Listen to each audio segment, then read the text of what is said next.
So it's me again. I'm back this time to talk about the whole Raheem Sterling situation. This issue is really getting on my tits. Okay? Sorry to say that, but it's really getting on my tits. Now, if you don't know who Raheem Sterling is, he is a 23-year-old Jamaican-born footballer. He plays for a football team here in the UK. And weekly and daily the media, and I'm talking specifically the newspapers, Daily Mail, the Daily Mirror, the Sun, constantly attack this man all the time. I don't even know how he copes with it. And it's not just a little simple thing like where you can say, oh yeah, they do the same thing to white people. Not to this extreme level that they go after this man. Okay? I don't understand what it is with the media and feeling like they can even justify what they're doing to Raheem Sterling. I don't think there's any justification for what they are doing. There is none whatsoever. If you think you can target someone, it is targeting. Because when you think about when it's not just one thing like once in a blue moon. No, it's like daily attacks. They will come after this man for buying his mama house. The fact that he shops in Primark, that he goes on holiday after his football team have lost, and it's the language that they used to. It's not just that. It's the language that they use to talk about him as well. You can see the racist undertone in with what they're saying, and that is exactly why I have issues with it, and not just me, but other people also. And when you try to speak to the media about the language they're using and how they're targeting this man, and there's no justification for it at all. They will not respond to you. And then Piers Morgan had to get involved for no goddamn reason on earth, because what's happened now? Raheem has got a tattoo on his left leg, and it's of a gun. And he said he got that tattoo because the tattoo reminds him of his father, and that is fine. Now, Piers Morgan said that now there is a recent campaign for Raheem Sterling not to play in the World Cup because of this tattoo. Yet the absolute irony of Piers Morgan saying that when he's a fan of Arsenal and the nickname for Arsenal is Gunners, and there is a massive, on the logo for Arsenal, there is a massive cannon. So you mean to tell me that you want him to not play in the World Cup because he has a tattoo of a gun on his left leg, but yet your favourite team is Arsenal that has a cannon on their logo and they're called Gunners? Piers, what's wrong with you though? Seriously, the hypocrisy is way too much. It is just overwhelmingly disgusting that you can continue to attack this man and say this nonsense when your team is no better. If your team is called Gunners, how the hell you can fix your mouth to talk about someone's tattoo of a gun on their leg when it's personal to him? It's to do with his father.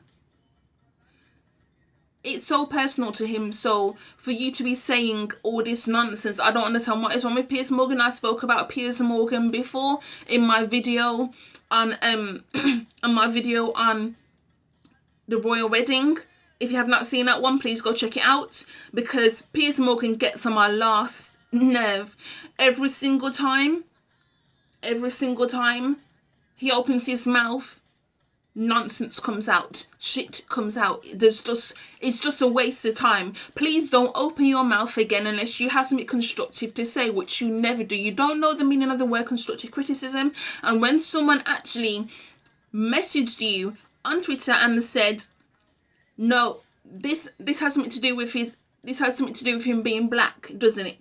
And you said, what does his skin colour have to do with anything? His skin colour. Now, Piers Morgan, let's not play the denial game, because we've seen you shutting down black women who speak to you on your freaking show. We've seen you shutting down black women so you can get your voice out. But then you got the cheek to say that, oh, it's nothing to do with race. You wouldn't even be saying this same shit if it was a white person. Let's keep it real. You wouldn't be saying that same nonsense.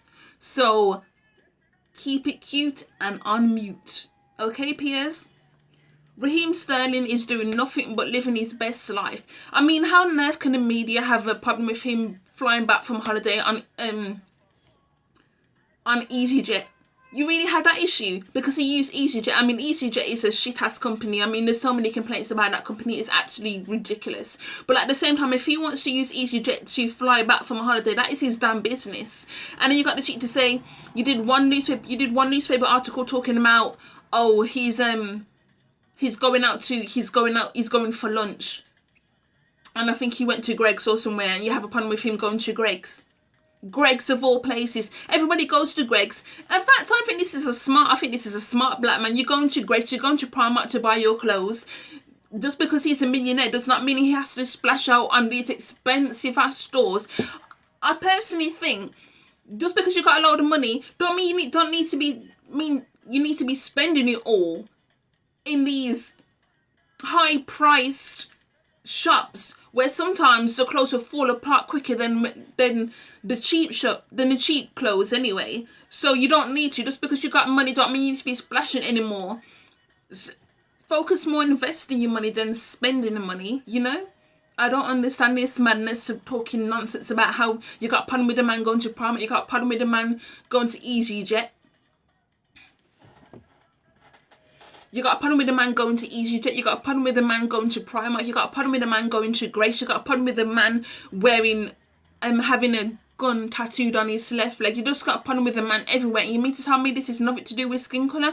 I have never seen a racist campaign like this in my 30 years of life. The way they're targeting Raheem is absolutely a joke. And I mean a joke. It is beyond disgusting. You need to leave him alone. You need to learn some sense. Think about what you're doing. The man is living his life. He's not bothering anybody. Okay? He's been living in this country for however long he's been living in this country. Since he came over from Jamaica. He's only 23 years old. He is still very, very young. So for you to keep targeting him you can break him down. You see, this is what I always say. We need to have more conversations about racism and how it impacts upon black men's mental health. Because you have to realise every single day they're targeting him. And this is going to get in here eventually. Unless he has the strength of a lion, it will get in here eventually and he will start to break down.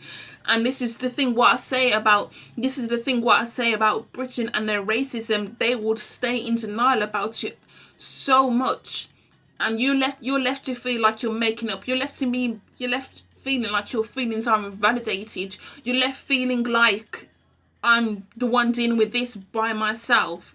And then you wonder why, and that's when your mental health starts to crumble, your mental health starts to decline because you're dealing with it by yourself and you're not able to express it in a way you want because you know you've got white people telling you that racism is imaginary. You've got some black people who tell you to get over some shit that you're feeling. So then you're just like you're left boxed into this whole feeling of self-doubt and low self-worth, and you don't know where to get help because one person's telling you this, another person's telling you this, somebody's telling you this, somebody's telling you this, and you're just like left feeling like where do I go for now, you know? So I'm honestly saying leave Raheem Sterling alone. In fact, the media needs to leave all black people alone because I have noticed the difference in how they target white people compared to how they target black people. The way they target white people is to a lesser degree to how they target black people. And the language they use is also very different. So yeah. Carry on in it. So that's the end of another video. I have a third one coming up, so stay tuned. Bye.